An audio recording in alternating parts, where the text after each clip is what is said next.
Okay, so I'm sort of disappointed because I promise you I had a sexy font and it's not rendering, so you're going to have to deal with this. We care about the font. Okay, so show of hands, who here has had what they would consider a great idea before? Okay, now how many people made an attempt at bringing that great idea to life? How many people are still working on that idea? It's about 50%, that's not bad. Okay, now, this is a question that's often asked, and I tend to think that it might not be the right question. I think what might be the more important question is, how do ideas propagate? And I think that'll be the more important question moving forward into the future as well. Okay, so this is what we would consider a traditional hierarchy. Think of it just before the web. Okay, so we have layers of institutions, people, and right up there in the left corner we have an entrepreneur's idea. Back then, that entrepreneur would have to be able to climb up this vertical of institutions. They could be banks, government, lawyers, investors. They would have to climb this vertical in order to make their idea a success. And then we were introduced to the web. And about 8 to 10 years ago, we started seeing these Web 2.0 models, where consumption became more about collaboration than it was about passivity and taking in information and having to climb through these hierarchies. What it really did was it flattened a lot of the ways in which we learned and a lot of ways in which we shared. And as you can see in the top right corner, a lot of entrepreneurs took advantage of these new network models. Okay, but now we're starting to reach an era where there is a new network model taking shape. And it is coming out of this place. Does anybody know what this place is? I wouldn't be shocked if you didn't. It's the MIT Media Lab in Cambridge, Massachusetts. Now, there's a new science being born out of the MIT Media Lab. And it's being led by this man. This is Alex Pentland, and he is a MIT professor, and he's also an author, probably one of the most cited authors in computer science. Now, this is a question that keeps him up late at night. He believes that the humanity's biggest threat doesn't revolve around war, it's not famine, it's not global warming, it's not disease. He thinks it's this.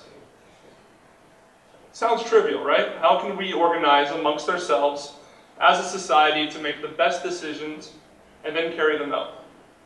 Well, his argument is, if we don't figure out this, when trying to attack all the other problems, at best, we're doing it inefficiently. So, over the last 10 years, Alex Pentland has been doing a lot of quantitative research in the fields of sociology and human ecology. Up until about that point, we didn't really have much quantitative data when it came to sociology or human ecology. What Alex Pentland did was he gave tens of thousands of people what we call sociometric badges.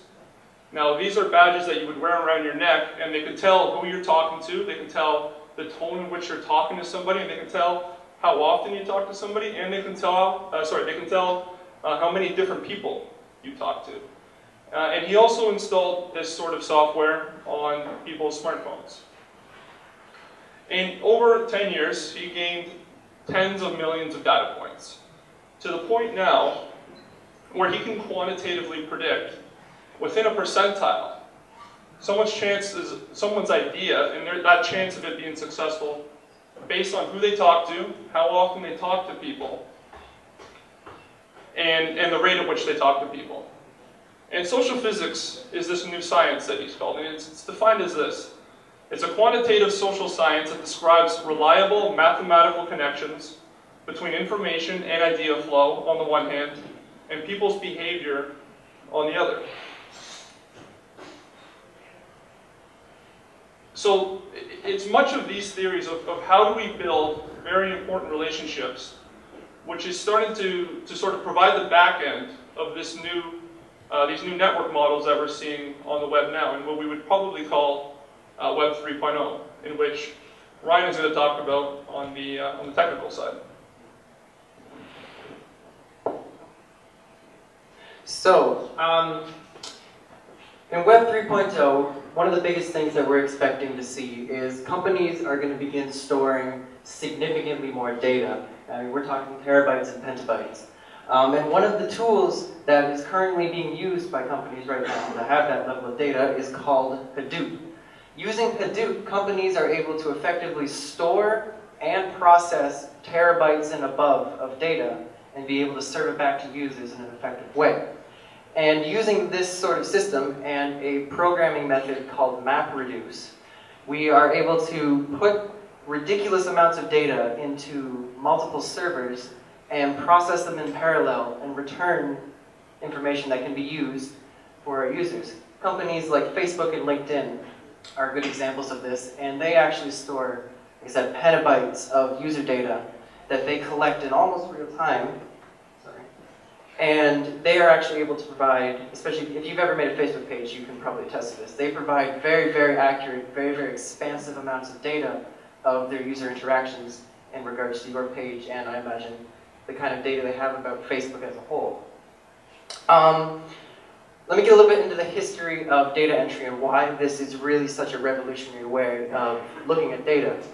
Historically, data was entered by employees in a company. They would put in their sales targets, they would put in interactions with customers, they would put in everything on the day-to-day, and then people higher up would take a look at it and act accordingly.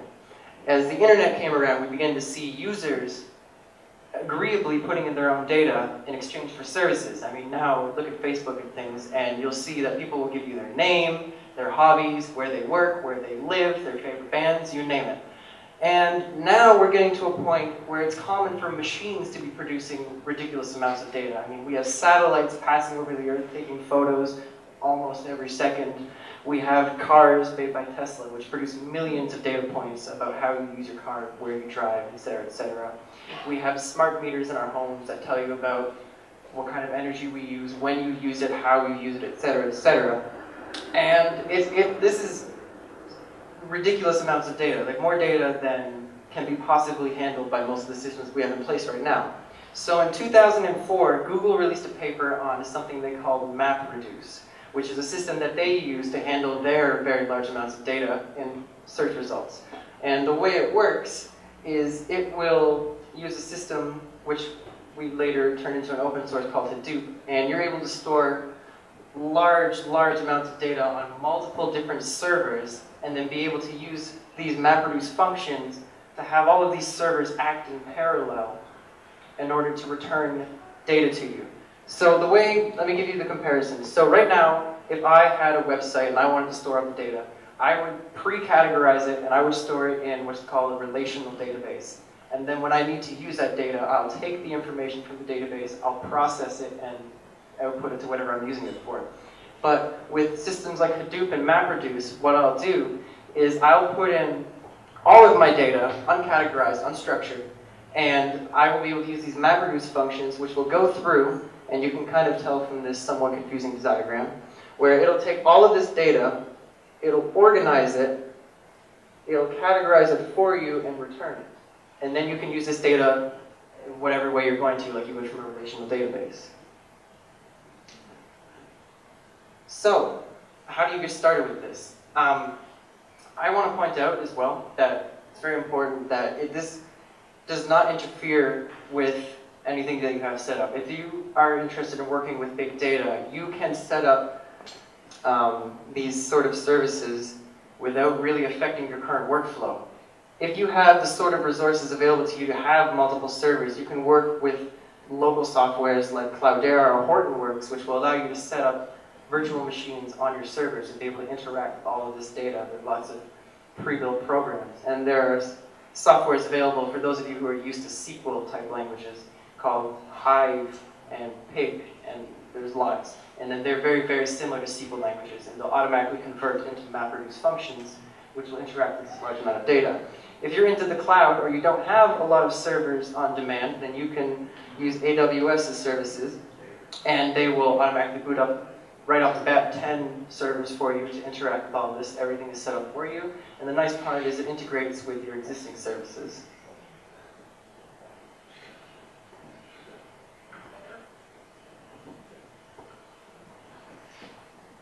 Okay, so I just want to finish off with giving you some ideas about spaces that can be disrupted using these new sort of technologies, and also this new way of thinking about network models. This is a term that's getting thrown a lot around right now in Silicon Valley. Legacy, physical, verticals, and that's really about, if you were to think about a startup 10 years ago, what they usually did was they thought about how they could build tech for a specific industry or for a specific company. Now companies are thinking about how can we control the entire stack. So for example, does anyone know who this guy is? Thought I heard it. It's Travis Kalanick, who is the founder and CEO of Uber. Uber is what we would call a full stack startup. So 10 years ago, if Travis Kalanick was developing software, he would have developed his software and probably sold it or licensed it to a cab company. 10 years later, down the road, with the capabilities of big data, he now says, well, why don't I just create a cab company that's powered by my technology? These guys. Anyone know these guys? Yeah, anybody? Oh, I heard it. I heard it. What was it? There it is. These guys are the founders of Airbnb, and they are starting probably one of the most fascinating things in my opinion. How many of you have heard of their new concept of the shared city? 0. Interesting. Oh wait, sorry, are you behind something? So this is a concept they're testing out right now in Portland, Oregon, where hosts have an array of new things that Airbnb is providing for them. For example, every host is entitled to free smoke detectors and CO detectors to ensure the safety of their guests. Hosts have the ability to donate to local causes to support local business and culture. And not only when they donate, Airbnb will match their donation with their own user fees. Interesting, this is one of my favorite things, is every host in Portland is entitled to a free disaster emergency training course, and they can now open their homes to people who lose their homes in disasters. And it's all about, again, the shared city, and they have lots of plans beyond that. But the interesting thing is that as they move into more and more cities, they'll not only become one of the biggest data sources in existence working with whole cities, but they will be able to effectively control the experience, even working with random people that they've never met before.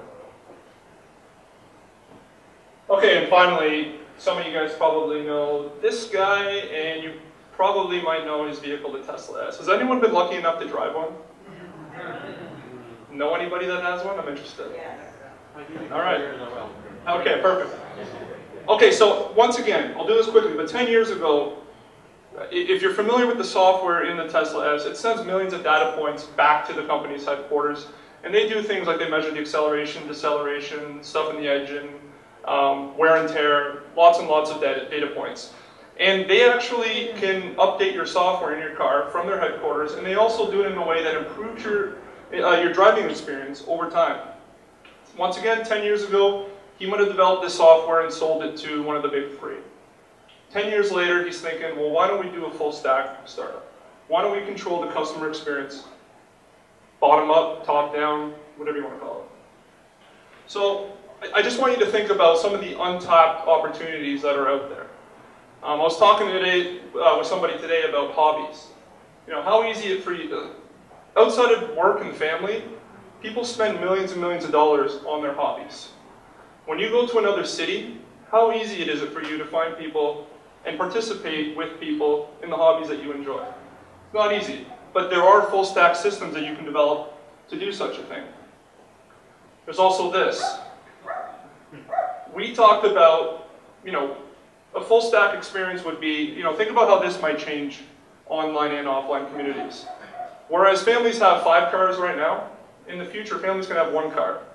The car can drive the dad to work in the morning and come back, take the kids to school, can come back. My point is that the car no longer has to sit in a parking spot for 8 hours. Also, next time when you're stuck in traffic on the Gardner 407, 401, sorry, not 407, 403, 401, just stop and think about how crazy of a situation you're in. Look to the left, look to the right. Look at the person directly in the eye who is also by himself or by herself in a vehicle that is 20 times bigger than you are, and you're all going in the same direction, and you're all just sitting there, taking up valuable space, including the air. I mean, think about some of the ways in which we can, and transportation itself is ready to be disrupted and help reshape communities. And with that, I'll just leave you to think about it and maybe ponder that, and that's our presentation. Thank you. Taking sort of this approach with our own company at Sproutr, in which we want to, we realize there's a lot of friction in the entrepreneurial journey. And one of our goals now is to develop AI that can help an entrepreneur along their entire journey. So that's what we're working on, and that's why we're so interested in this space in general. Also, Sunday, DevTO chat, win a Chromecast, and let's have some beers and have fun.